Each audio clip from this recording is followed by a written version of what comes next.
Hey there all YouTubers, Chris Robson here. Today I thought I'd read the Make with a Noddy book, The Magic Powder.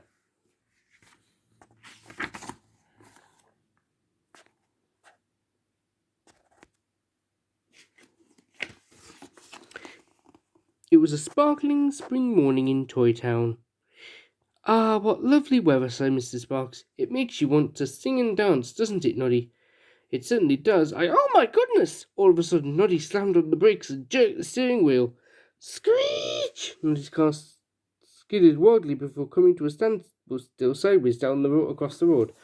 Mr. Sparks grabbed a hold of his hat and Noddy's head shook so hard his bell tinkled madly. What happened? Gasped Mr. Sparks, looking very surprised and very startled. Sorry, Mr. Sparks, said Noddy. Something leaped out in front of the car. I only just missed it. Oh! Woof, woof, woof! Two paws and an eager nose appeared over the top of the car door. It's Bumpy Dog, cried Mr. Sparks. He's very happy to see you, Noddy. Bumpy barked and started licking Noddy's nose, but Noddy wasn't very happy. Bumpy, I nearly crashed into you. Get down! Don't be too hard on him, said Mr. Sparks. He's only a puppy. He doesn't understand about traffic rules. Bumpy took a flying leap into the car. But Noddy was still cross. You shouldn't run out in front of cars, Bumpy, he scolded. Bumpy Dog hung his head. He could have really hurt him, and I bet it would have made Tessie Bear very sad if that had happened. They were soon zooming along again towards Toy Town. Then all of a sudden, Bumpy Dog jumped up at Noddy again. Get down at once, Bumpy, shouted Noddy. You should never, ever mess about in a car. Bumpy whined. He hated it when Noddy was cross. But something even worse was brewing in the dark wood. The two bad goblins, Gobbo and Sly, were up to their usual tricks. Just two more things to add, thought Gobbo. The sparkling laces of a ballerina's shoe, the tapping rhythm of a drumstick true. Dancing potion, now you turn blue. There was a flash, and the magic potion turned into a sparkling blue powder. Gobbo scooped up a handful. Soon all of Toy Town will be dancing to our tune, he gloated. But Gobbo, whined Sly, dancing's fun. They won't think it's fun when we finish with them, grinned Gobbo. Ooh, something nasty's going to happen, I bet.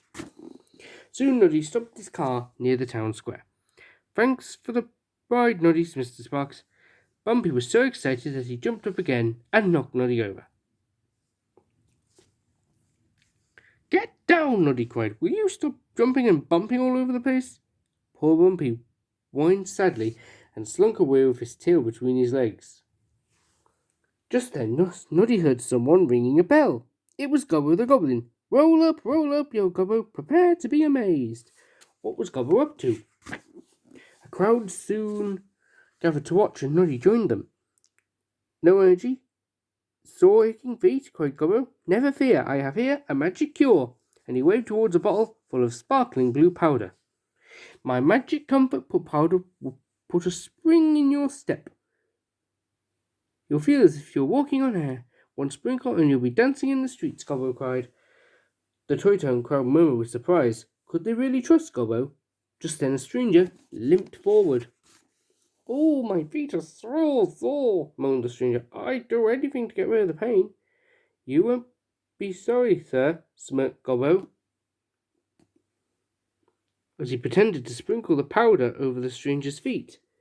Do you know who the stranger is? 'Cause I do. Wow! Everyone gasped as the stranger leaped into the air and danced wildly across the stage. The amazing dance convinced everyone. How much is that magic powder? Called out Mr. Plod the policeman. It's free for 1 day only, grinned Gobbo. It sounds too good to be true, said Noddy, but I'll try some. Soon everyone had a bottle of Gobbo's magic comfort powder, and they sprinkled the sparkling blue powder over their feet. Ooh, it feels lovely, sighed Dinah Doll. Like I'm floating on air, laughed Noddy. Mr. Plod smiled at Gobbo. You've done something good for a change. Thank you. Only too happy to help, smirked Gobbo as the crowd walked away. The stranger stayed behind. Can I take off my disguise now, Gobbo? He asked. It was Sly. Gobbo laughed. Of course you can, Sly. They fell for our trick. All those silly people tried our magic foot powder, And now we just need a little tune. Sly turned the handle of the music box, and a lively tune filled the air. And all at once, the goblin's magic comfort foot powder began to work its magic. Feet began tapping and heads began nodding, as everyone broke into a wild, crazy dance, twirling and whirling and spinning all around the town. Hee hee, dancing an Irish jig. Isn't it silly? Not really, if they can't stop. The two naughty goblins roared with laughter. It's the funniest thing I've ever seen, gasped Sly. Now's our chance to go. They can't stop us stealing. They're too busy dancing. And as Dinah's stall, poor Dinah could only watch and dance and scold as Gobbo filled his sack. Don't worry, Dinah, I'll arrest them, cried Mr. Flood, dancing towards the two goblins. Oh, no, you won't, Gobbo sniggered, as the music played even faster. Mr. Flood could do nothing but dance, dance, dance. Help! He went whirling down the street. The goblin's music had set Noddy's feet dancing and his head nodding too. What a nice car! Gobbo cried, said Gobbo as he climbed into Noddy's car. You leave my car alone! Cried Noddy angrily. What's that, Noddy? Sniggered Gobbo. Can't stop dancing. But never mind, we'll have your car. The gleeful goblins loaded Noddy's car with everything they had stolen. There isn't one person in Toy Town who can stop us, chortled Gobbo. But he was wrong. At that moment, Bumpy Dog wandered sadly into the square, but when he saw Noddy, he bounded happily up to him and knocked him right over. Bumpy, why aren't you dancing? Cried Noddy, his feet still dancing in the air. Bumpy barked. Of course, Noddy laughed. You don't have any magic powder on your paws, so you aren't under the spell. He hugged Bumpy. Now go and stop those goblins. Bumpy leapt up to the two trollmakers and knocked the magic powder out of Gobbo's hands.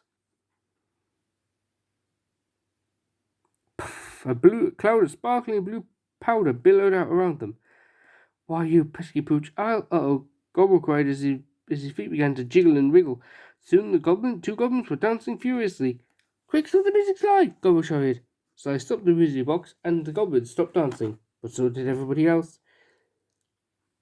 Stop in the name of Claude! Shouted the policeman as he ran towards them.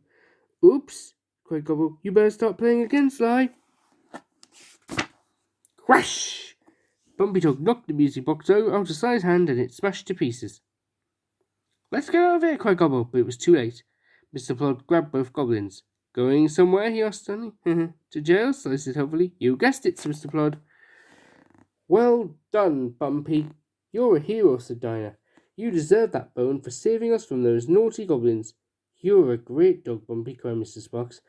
Then Bumpy bounded up to Noddy, wagging his tail like mad. I'm sorry I was mean to you, Bumpy, said Noddy, but without all your jumping and bumping, we'd still be dancing to the goblin's tune. Are we still friends? Bumpy barked, leapt up at Noddy and knocked him off his feet. Oh, Bumpy, laughed Noddy. See? Wasn't it funny? That was such a funny story, wasn't it?